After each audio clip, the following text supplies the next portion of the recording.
My name is Julie. I was my mom's first child when she was just starting to build her life. She married young, right out of high school, to my father, Thomas. They had everything by love, not money, which didn't seem to help her for long. I was just a kid when she met Richard, a guy with a wallet as thick as a brick and a fancy car to boot. She left my father, took me, and never looked back, except for child support checks.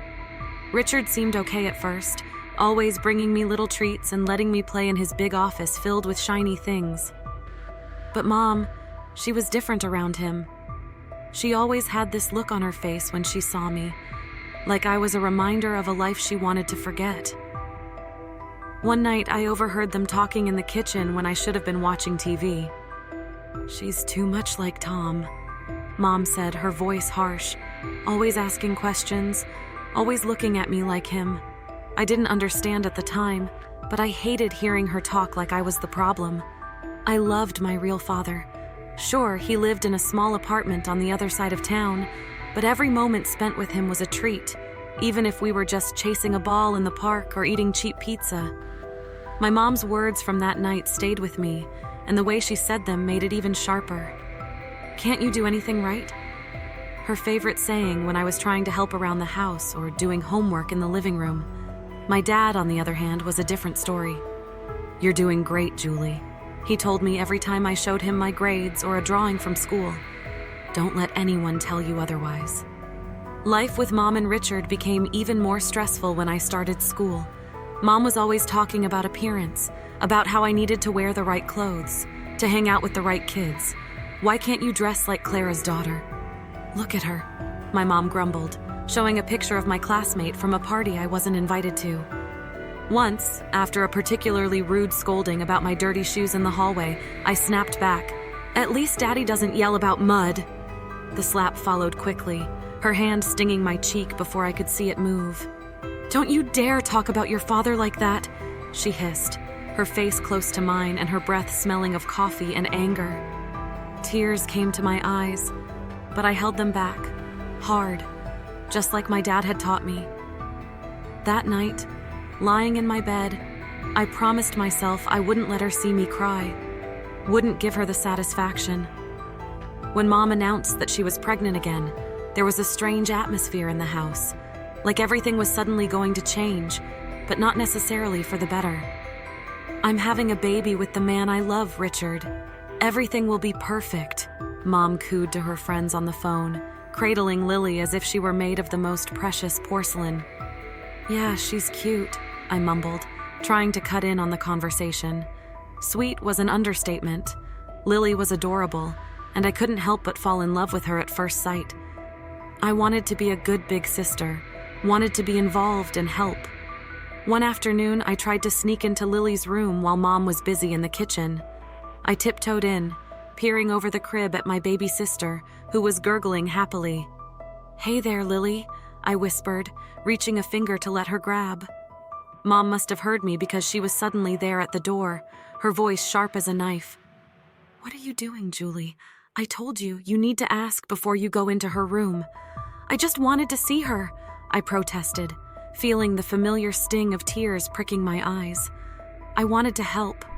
Dad was different. During one of my weekends with him, I opened up while we were having pizza at our favorite spot. Mom's always on edge with me around Lily. It's like she thinks I'll break her or something. Dad chewed thoughtfully, then said, "You know, Julie, some folks just have a hard time sharing love. It's like they think there's only so much to go around. But listen, you got a whole lot of heart. Don't let your mom's ways make you think otherwise." His words helped a bit, but back at Mom's, the distance between us grew, even when I tried to share stories about school or friends. Mom's attention was always split, always half listening, half watching. Lily, one day, I came home with a school award, second place in the science fair. I was buzzing, clutching the certificate like it was a ticket to their approval. "Look, Mom, I won this," I exclaimed, holding it out to her as she fed Lily. "That's nice, dear," she said without looking up. "Put it on the fridge or something." "Or something," I echoed to myself, the words hollow. I stuck the certificate on the fridge, a bit crooked, and stood back. It was just another piece of paper to them, Just another day in the shadow of Lily. Things were pretty rocky at home.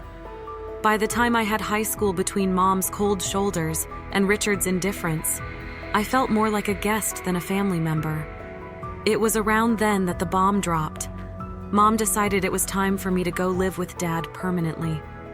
The day she told me, we were having dinner. It was one of those rare moments where it was just her and me at the table. Richard was late from work and Lily was already tucked in. "Julie, we need to talk about your future," Mom started, pushing her food around her plate with a fork. There was no warmth in her voice, just a cold, businesslike tone that immediately put me on edge. "What about it?" I asked, trying to sound casual, but my heart was racing. "We've been discussing things, and we think it's best if you move in with your father. With the new baby coming, things here are, well, they're complicated." I almost choked on my water. Move in with Dad? But why? I thought everything was fine here. Mom sighed, a sound that seemed to carry all her impatience. "Look, Julie, you're not a child anymore. You need a space of your own, and we can't provide that here, not with the new situation. It's cramped, and frankly, the financial burden is more than we expected. It's better for everyone this way." I pushed my plate away, no longer hungry. "And what about school? My friends?" "You can go to a new school, make new friends," she said, as if it were that simple, as if I could just erase my life and start over with no problem. The next few weeks were a blur. I packed up my things, my world shrinking into boxes, books, clothes, the few keepsakes that meant something to me. Richard barely said goodbye, and Lily, too young to understand, gave me a confused hug. Moving day was tough. Dad lived on the other side of town in a modest apartment. It was clean but cluttered with memories of a life paused since Mom left him. He was standing there, waiting for me with open arms and a worried smile when I arrived. The apartment was nothing like the house I'd grown up in. My new room was half the size of my old one, with walls that needed paint and a window that looked out at a brick wall. But it was quiet, and Dad was trying. The first day at the new school was brutal. As I walked down the crowded hallways, I could feel the stares, hear the whispers. "That's the new girl," they'd say, as if I were some kind of oddity. In class, I kept to myself, doodling in my notebook, trying to block out the murmurs. When the bell rang, I was the first out the door, not wanting to linger. At home, Dad noticed my mood. "How was school?" he asked, trying to keep his tone light. "It was fine," I lied, shrugging off my coat and dumping my bag by the door. "If it gets tough, you tell me, okay? We're in this together. You're not alone, Julie." His words meant a lot, but the loneliness I felt was deep, gnawing. It wasn't just about missing my old friends or the big house. It was about feeling unwanted, pushed out because I was too much of a burden. Adjusting to life at Dad's wasn't easy, but I figured out pretty quick that if I didn't pull myself together, things would just get worse. I woke up one morning, looked around my cramped room, and decided it was time to take charge of my life. No one else is going to do it for me, I muttered under my breath. Dad noticed the change in me almost immediately over breakfast one day. He looked up from his coffee and said, "You're looking more determined these days, Julie. What's on your mind?" I stirred my cereal around, thinking about how to word it. "I want to make something of myself, Dad. I don't want to end up stuck, you know." He nodded, a serious look crossing his face. "I hear you, kiddo. So what's the plan? That scholarship, the big one for the top students? I'm going to get it," I declared, more to convince myself than him. Dad's smile was all the encouragement I needed. "If anyone can get it, it's you. Just tell me what you need from me." School was tough, with long hours spent catching up and even longer evenings buried in books. My teachers noticed the shift. Even the tough ones seemed to respect the grind. Esm Jensen, my math teacher, kept me after class one day. "Julie, your work has improved dramatically. What's the interest?" "I need that scholarship," I replied bluntly, packing up my stuff. "I've got plans and they don't include being stuck here forever." Esm Jensen studied me for a moment, then nodded slowly. "Well, keep at it and let me know if you need extra help. I'm here." Making friends wasn't easy, but I managed to find a few people who didn't seem to mind that I wasn't all fun and games. During lunch, I'd sit with Maria and Luke, two kids who weren't exactly at the top of the social ladder, but knew how to laugh. "So, Julie, you're like a library ninja now, huh?" Luke joked one day, nudging me as we sat down with our trays. I cracked a smile. "Yeah, gotta be stealthy if I want to snag the best study spots," Maria chimed in, her voice soft but sincere. "It's cool what you're doing, Julie. Most wouldn't bother." The days rolled into months, and the pressure mounted as application deadlines drew near. Dad was my rock, always there with a hot meal and a listening ear whenever the stress got too much. The day I got the scholarship letter, my hands were shaking as I tore it open. Dad was right there, holding his breath.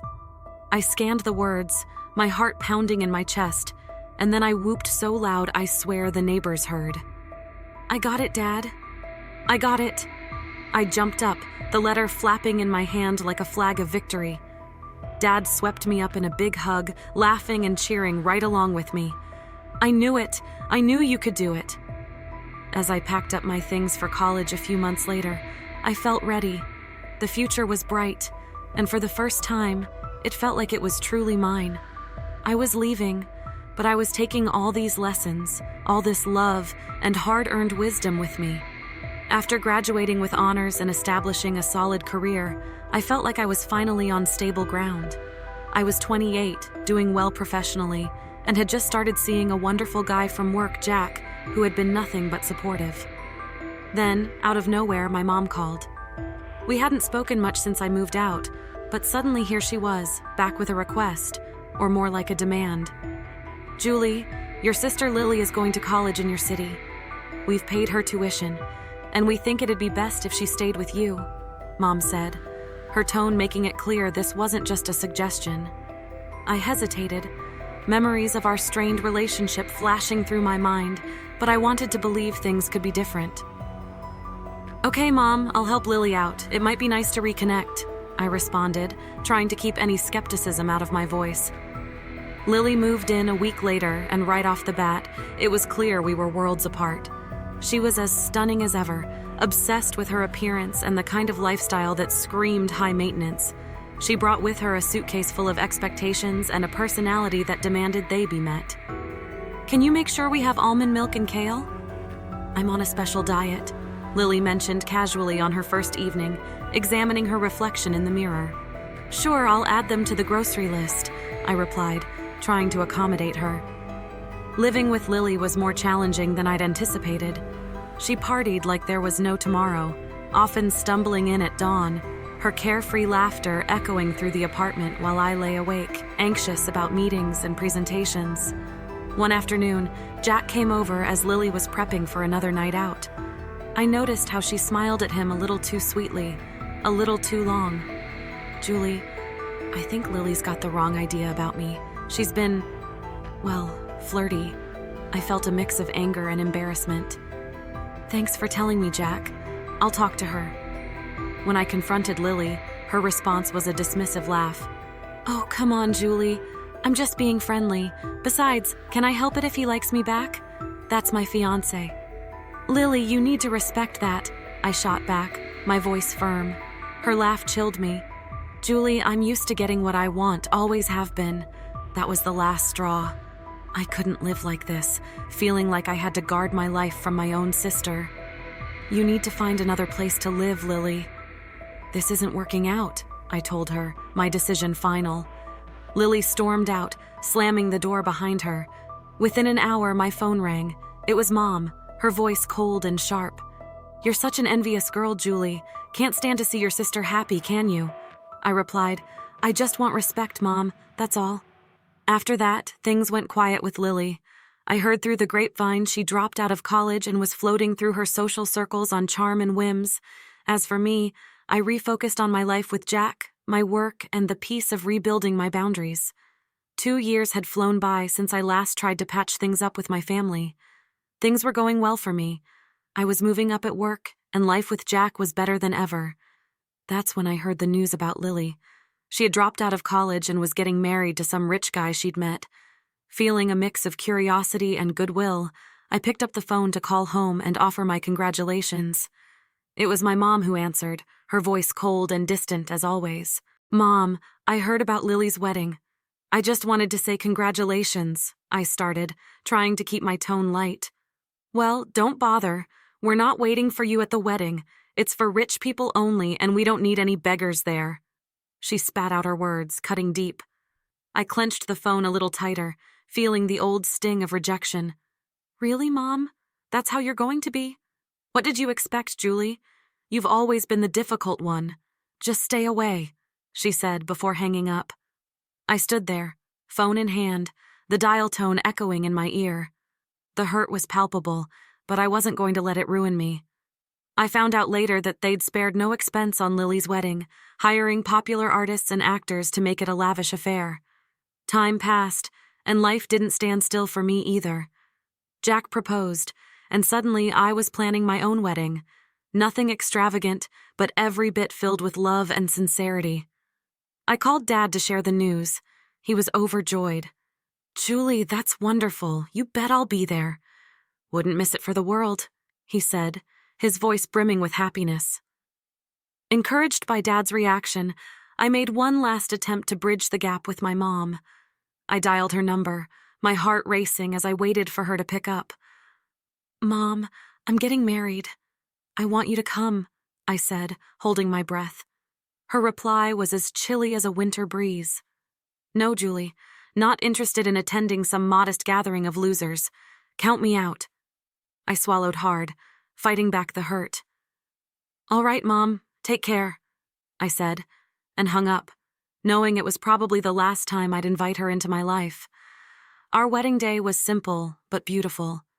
Dad walked me down the aisle, his presence a steady comfort. The room was filled with genuine smiles and heartfelt congratulations, a stark contrast to the grandeur and coldness of Lily's wedding spectacle.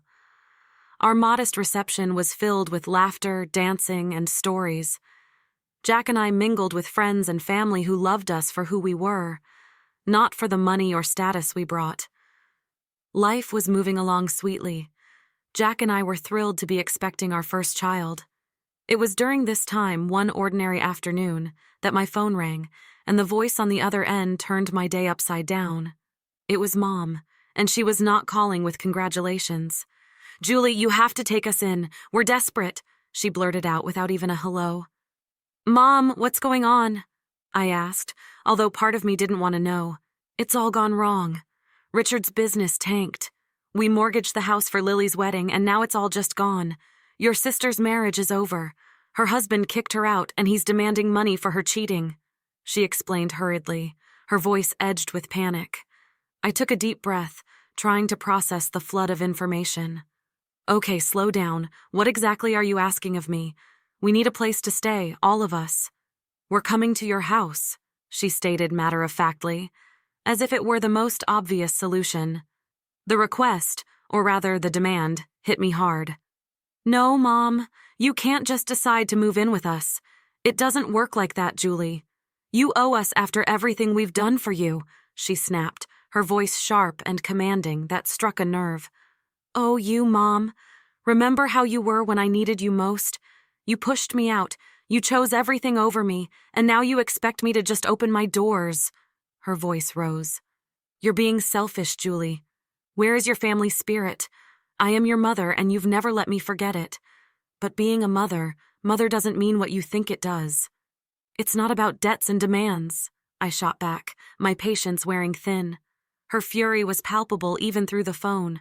"You'll regret this, Julie. I might even take you to court, get what I deserve." I couldn't help but laugh, though it was more from disbelief than amusement. "Go ahead and try. Dad was my guardian when you kicked me out, remember? What are you going to claim, that your daughter wouldn't let you live off her after you threw her out?" There was a pause, and I could almost hear her brain ticking over. "This isn't over, Julie," she finally hissed before hanging up. Life after my last call with Mom felt like a fresh start, a true new beginning. Jack and I were busy getting the nursery ready, picking out paint colors and assembling cribs, all while navigating the usual ups and downs of pregnancy. It was a Sunday morning, bright and early, and I was setting up some baby clothes we just bought, folding them neatly into the new dresser. Jack was drilling something in the corner, the electric screwdriver buzzing away. He stopped, wiped his forehead, and looked over at me with a smile. "How's it going over there, Julie? Need any help?" he asked. "I've got it, thanks. Just thinking about everything." "It's really happening, huh?" I responded, running my hand over a tiny, soft onesie. "It really is. We're going to be parents, Julie." His voice was full of awe and a bit of nervous excitement. Just then, there was a knock at the door. I was surprised. Who could it be this early on a Sunday? Jack went to answer it while I continued organizing. I heard voices, and then Jack called out, "Julie, it's for you." Walking into the living room, I was surprised to see my dad standing there, a big grin on his face and a teddy bear in hand. "Surprise!" he exclaimed. "Dad, what are you doing here?" I couldn't hide my delight, rushing over to give him a big hug. I wanted to come and see how my favorite daughter is doing, and I brought something for my future grandchild. He handed me the teddy bear, which was soft and cuddly. "Thank you, Dad. It means the world to me that you're here," I said, feeling a bit emotional. We sat down, and Dad looked around at the half-assembled baby furniture and the stacks of baby books. "Looks like you're almost ready for the little one. We're trying." "It's a lot, but we're excited," I told him, then paused, biting my lip. "Dad, I had another call with Mom. It didn't go well." Dad's expression sobered. "I heard about it from your mom. She wasn't too pleased, was she?" "No, she wasn't. But Dad, I stood my ground. I had to. For me, for Jack, for the baby. We need peace here," I said firmly. The day passed with us sharing stories, Dad giving us some unsolicited but amusing parenting advice, and just enjoying being together. It was a good day, one of those days you know you'll look back on fondly. As the sun set, painting the sky in shades of orange and pink, Jack, Dad, and I sat on the porch, a gentle breeze rustling the leaves. Jack put his arm around me, and I leaned into him. "You know, despite everything with Mom and all the drama, I feel lucky. We have each other. We're about to start this amazing new chapter, and I have a feeling it's going to be great," I said, looking out at the fading light. Jack kissed the top of my head. "It will be. We've got this, Julie." As night fell and Dad said his goodbyes, I felt a profound sense of contentment and readiness for what was to come. The challenges with my mom and the uncertainty of new beginnings had been tough, but they'd led me here, to this moment, surrounded by love and support.